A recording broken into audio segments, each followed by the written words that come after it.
Alright, Sativa Saturday, everybody. JakeJohnstone19.com. Keeping it along with the Mystique movement for when I read these horror book readings. Okay, so I'm waiting for my device to load. Sorry about that.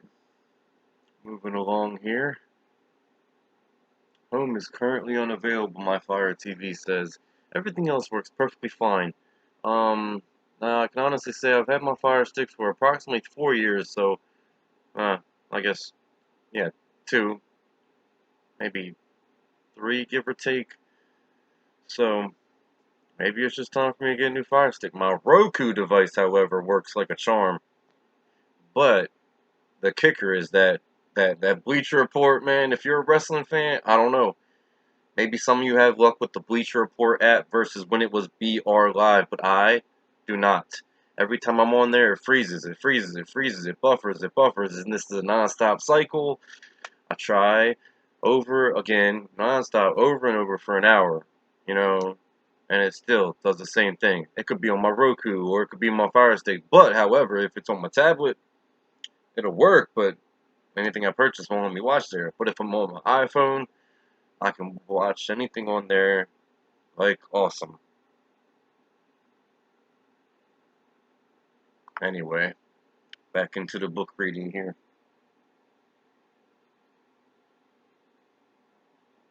The End of the Institute. Chapter 38, Part 2. This is the big phone.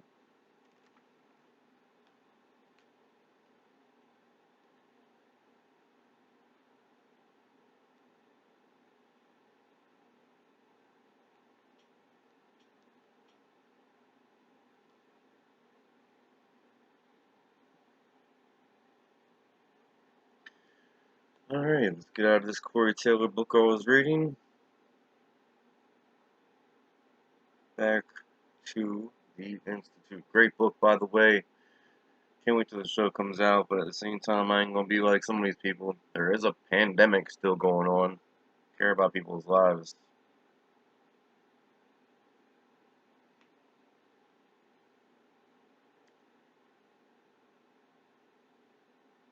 Alright, back into it. The Institute.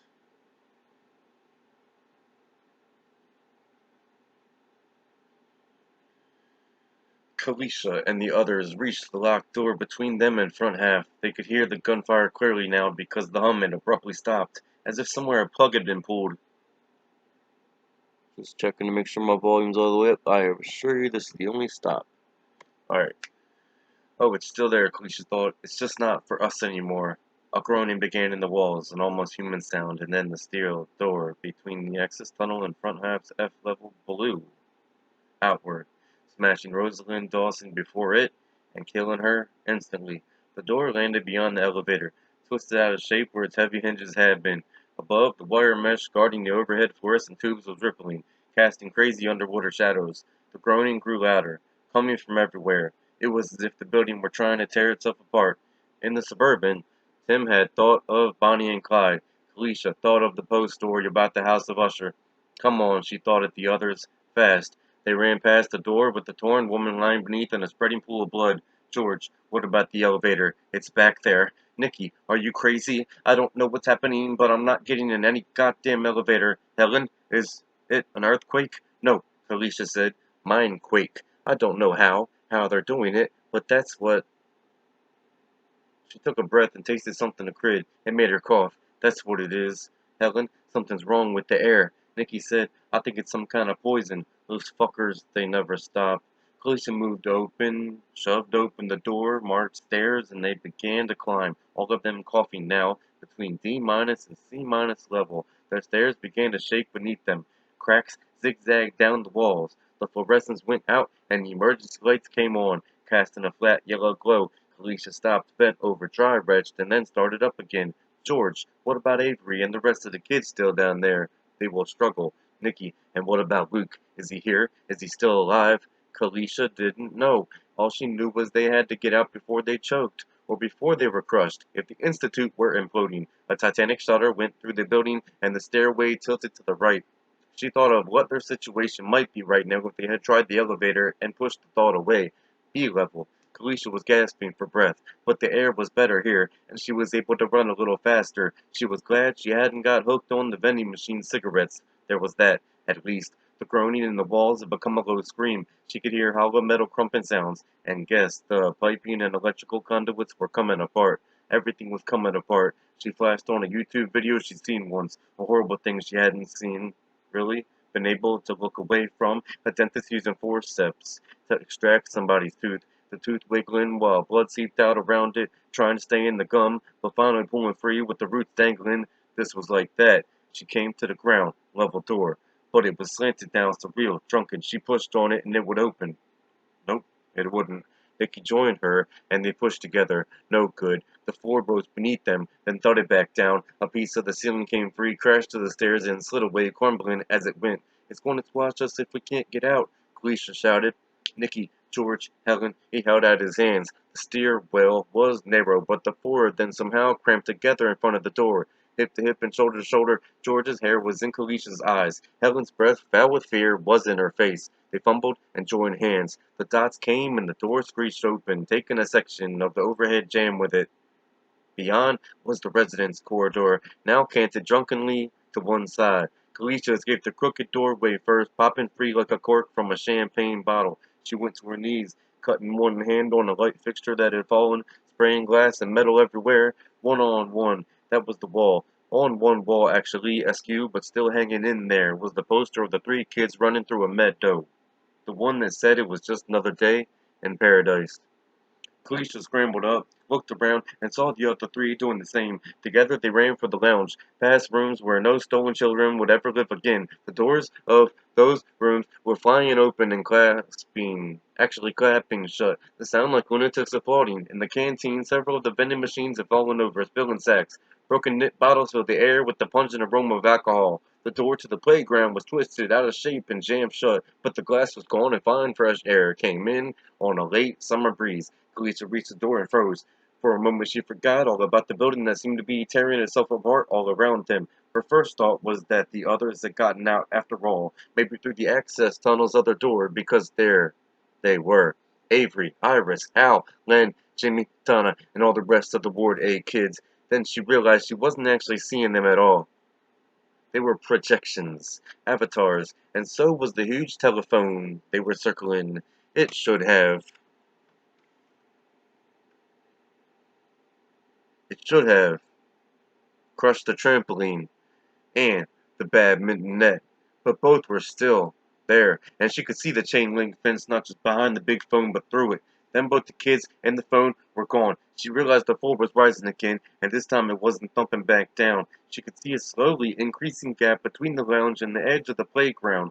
Only 9 inches or so for now, but it was growing. She had to give a little jump to get outside, as if from the second step of a staircase.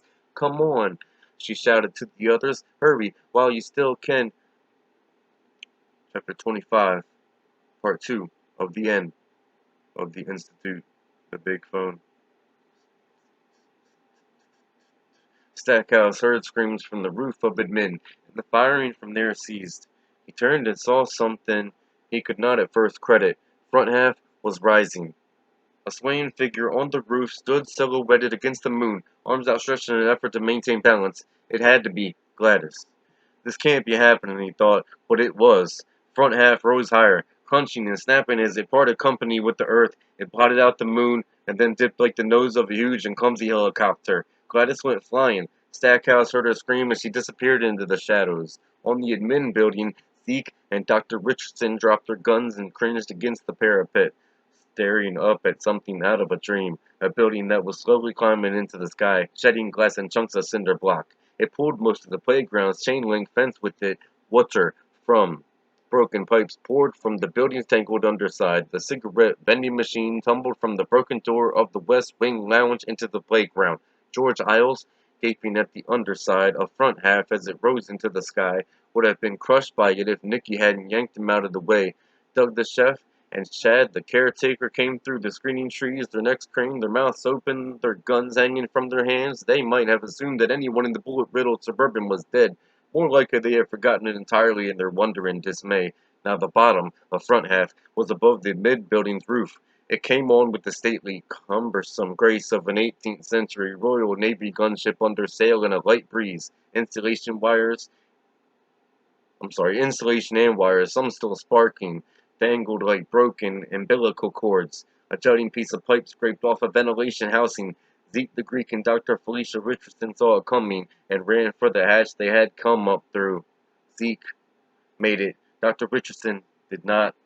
She put her arms over her head in a gesture of protection that was both instinctive and pitiful. That was when the access tunnel, weakened by years of neglect and the cataclysmic levitation of front half, collapsed, crushing children who were already dying of chlorine poisoning and mental overload.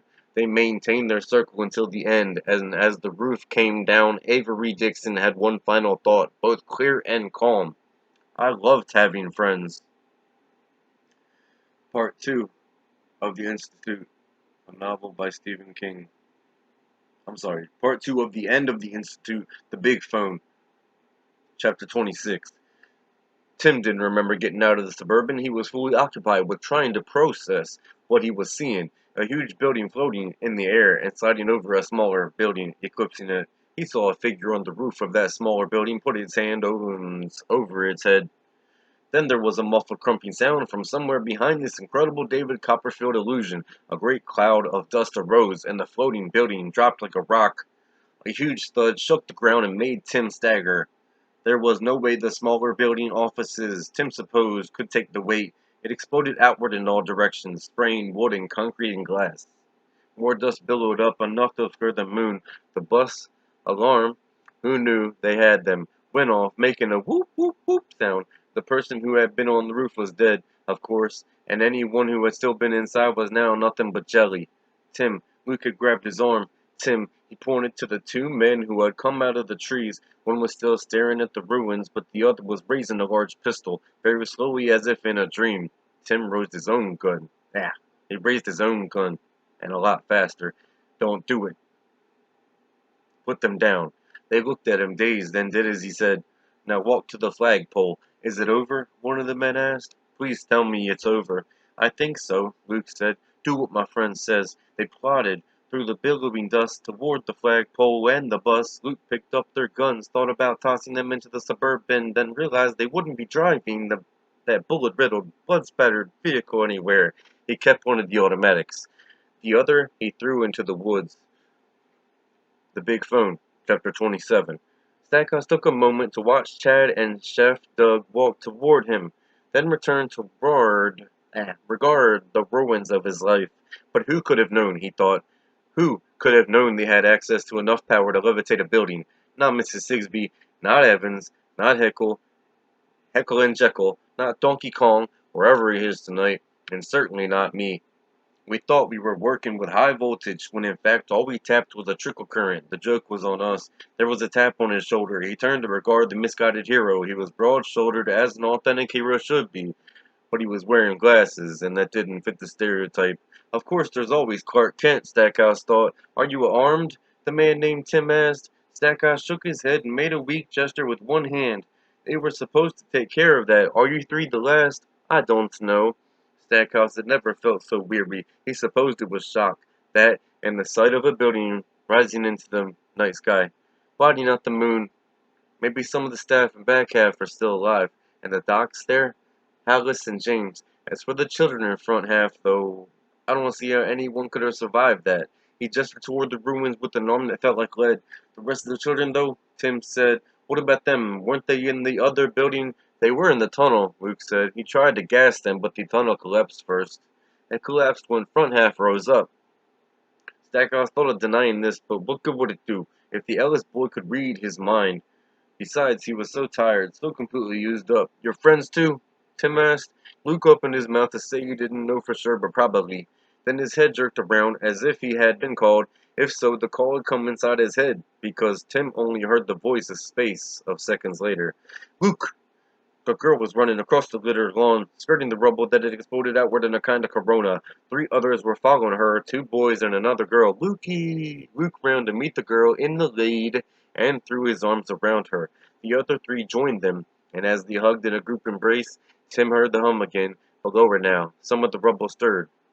Pieces of wood and stone rising into the air, and then falling again, and didn't hear her. He did. The whisper of their mingled voices in his head, maybe just his imagination, but they're still putting out juice, Stackhouse said. He spoke disinterestedly, like a man passing the time of day. I hear them. You do too. Be careful. The effect is cumulative. It turned to Hallis and James into Heckle and Jekyll. He gave a single bark of laughter. Just a couple of carton magpipes with high-priced medical degrees. Just a couple of cartoon magpies with high-priced medical degrees. You're just a couple of magpies, a cartoon magpies with high-priced medical degrees. Tim ignored this and let the children have their joyous reunion. Who won God's Earth deserved one more. He kept an eye on the Institute's 3 adult survivors, although they did not, in fact, look as if they were going to give him any trouble. What am I going to do with you assholes? Tim asked. Not really talking to the survivors, just thinking aloud. Please don't kill us, Doug said. He pointed to the group hug that was still going on. I fed those youngsters. I kept them alive. I wouldn't try to justify anything you did here if you want to stay alive, Tim said. Shutting up might be the wisest course. He turned his attention to Stackhouse. Looks like we won't need the bus after all, since you killed most of the kids. We didn't. Are you deaf? I said shut it. Stackhouse saw what was in the man's face. It didn't look like heroism, misguided or otherwise. It looked like murder. He shut it. We need a route out of here, Tim said, and I really don't want to have to march you happy warriors through the woods to this village Luke says you have. It's been a long, tiring day. Any suggestions? Stackhouse seemed not to have heard him. He was looking at the remains of front half, and the remains of the admin building squashed beneath it. All this, he marveled, all this because of one runaway boy. Tim kicked him lightly in the ankle. Pay attention, shithead. How do I get those kids out of here? Stackhouse didn't answer, and neither did the man who claimed to have fed the kids. The other one, the guy who looked like a hospital orderly in his tunic top, spoke up. If I had an idea about that, would you let me go? What's your name, Chad, sir? Chad Greenlee. Well, Chad, that would depend on how good your idea was. Chapter 28 of the Big Phone. The last survivors of the Institute hugged and hugged and hugged. Luke felt that he could embrace them like this forever, and feel them embracing him, because he had never expected to see any of them again. For the moment, all they needed was inside the huddled circle they made on this littered lawn. All they needed was each other. The world and all its problems could go fuck itself. Avery? Kalisha, gone, him and the rest. When the tunnel came down on top of them. Nicky, it's better this way, Luke. He wouldn't have been the same, not himself. What they did, they would have stripped him, like it did all the others. What about the kids in front half? Are any of them still alive? If they are, we have to. It was Kalisha who answered, shaking her head, sending not words, but a picture. The late Harry Cross of Selima, Alabama, the boy who had died in the cafeteria.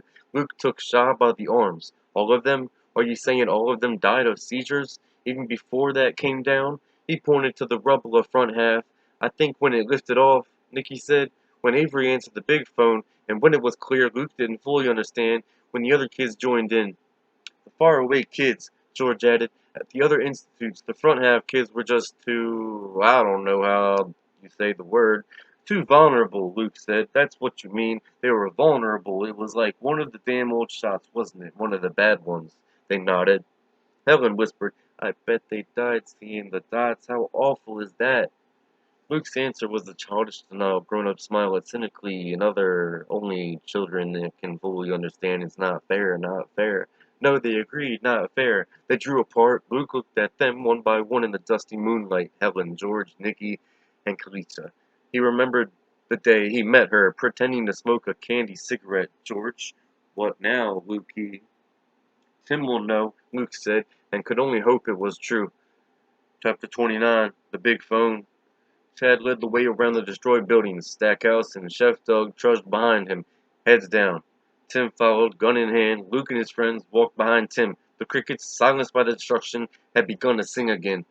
Chad stopped at the edge of an asphalt track, along which half a dozen cars and 3 or 4 pickup trucks were parked, nose to tail.